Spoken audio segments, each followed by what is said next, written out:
Assalamualaikum warahmatullahi wabarakatuh. Perkenalkan, kami dari kelompok 2B mata kuliah Biokimia 2 yang beranggotakan saya sendiri dengan Sunasa Hafifah dengan ujung NIM 064 dan teman-teman saya. Saya Yuni Kurniawati dengan ujung NIM 014. Saya Nazwa Nabila dan ujung NIM 020. Ini kami akan menjelaskan materi glikolisis dan gluconeogenesis. Selamat menyaksikan. Tujuan pembelajaran, mahasiswa mampu menunjukkan sikap tanggung jawab untuk memahami glikolisis. Materi singkat, glikolisis berasal dari kata glukosa dan lisis atau pemecahan, adalah serangkaian reaksi biokimia di mana glukosa dioksidasi menjadi molekul asam pirufat.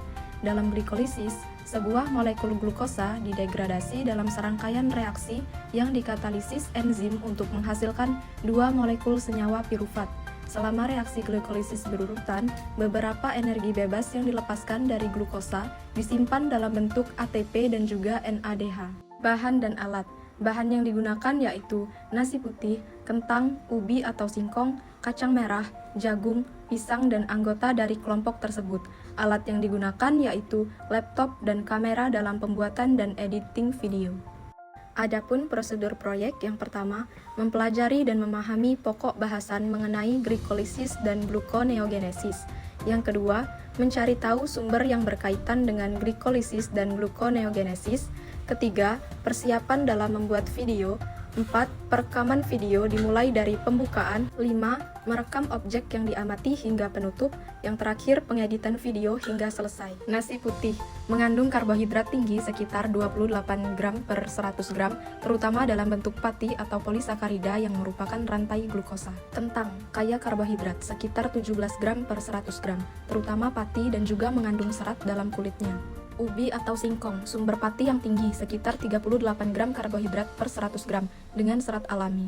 Kacang merah, dalam 100 gram kacang merah mengandung sekitar 16 gram karbohidrat dengan beberapa tambahan serat. Selain karbohidrat kompleks atau pati, juga tinggi serat dan protein. Jagung mengandung karbohidrat kompleks atau pati, serat dan sedikit gula sederhana. Dalam 100 gram jagung mengandung sekitar 21 gram karbohidrat. Pisang, saat mentah karbohidratnya didominasi pati, saat matang pati berubah menjadi gula sederhana seperti glukosa, fruktosa, dan juga sukrosa yang mencapai sekitar 55-65 dari total karbohidrat. Fase persiapan glikolisis. Glikolisis adalah proses pemecahan glukosa atau gula di dalam darah yang melibatkan beberapa enzim, di antaranya enzim heksokinase dan enzim fosfofruktokinase. Adapun reaksi fase persiapan glikolisis adalah sebagai berikut. 1. Glukosa difosforilasi pada gugus hidroksil pada C6 menjadi D-glukosa. 6-fosfat memerlukan 1 ATP dan dikatalisis enzim heksokinase. 2. D-glukosa 6-fosfat yang terbentuk diubah menjadi D-fruktosa 6-fosfat, dikatalisis enzim fosfoheksosa isomerase. 3. D-fruktosa 6-fosfat yang terbentuk difosforilasi pada C1 menghasilkan D-fruktosa 1,6-bifosfat memerlukan 1 ATP dikatalisis enzim fosfofruktokinase. 4. D-fruktosa 1,6-bifosfat dipecah menghasilkan 2 molekul 3 karbon, dihidroksi aseton fosfat atau DHAP dan gliseraldehida 3-fosfat, dikatalisis enzim adolase. Hal ini adalah langkah lisis yang memberi nama jalur tersebut. 5. Dihidroksiaseton fosfat diisomerisasi menjadi molekul kedua gliseraldehida 3-fosfat, dikatalisis enzim triosa fosfat isomerase. Adapun reaksi fase penghasil energi glikolisis adalah sebagai berikut.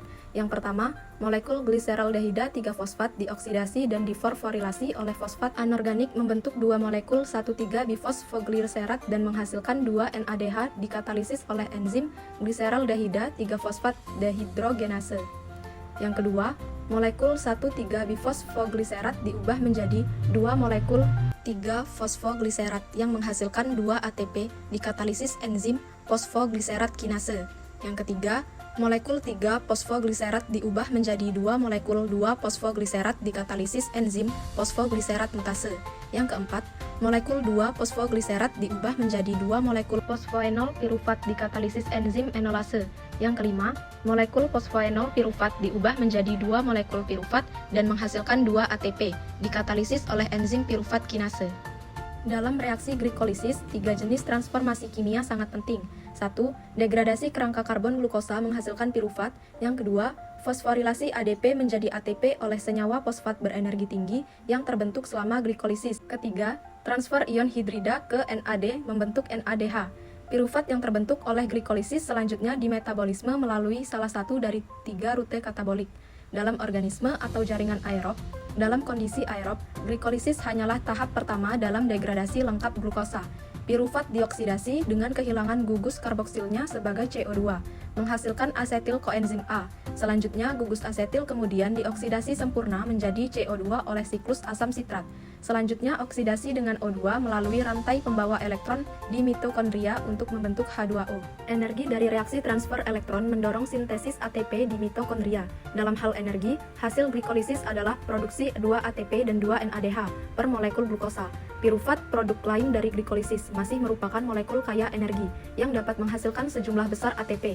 Akan tetapi, apakah energi lebih lanjut dapat dihasilkan atau tidak bergantung pada jenis sel dan ketersediaan oksigen. Energi yang dihasilkan pada proses glikolisis yang pertama, energi yang diperlukan pada saat fase persiapan adalah 2 ATP. Yang kedua, energi yang dihasilkan pada fase penghasil energi adalah 4 ATP dan 2 NADH. Jadi, energi yang dihasilkan pada glikolisis adalah 2 ATP dan 2 NADH. Adapun kesimpulannya, makanan seperti nasi, kentang, dan pisang mengandung karbohidrat yang dicerna menjadi glukosa.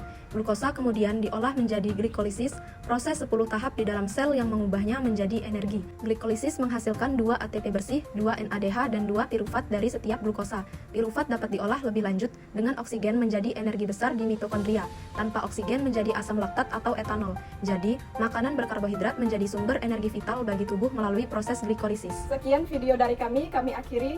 Wassalamualaikum warahmatullahi wabarakatuh.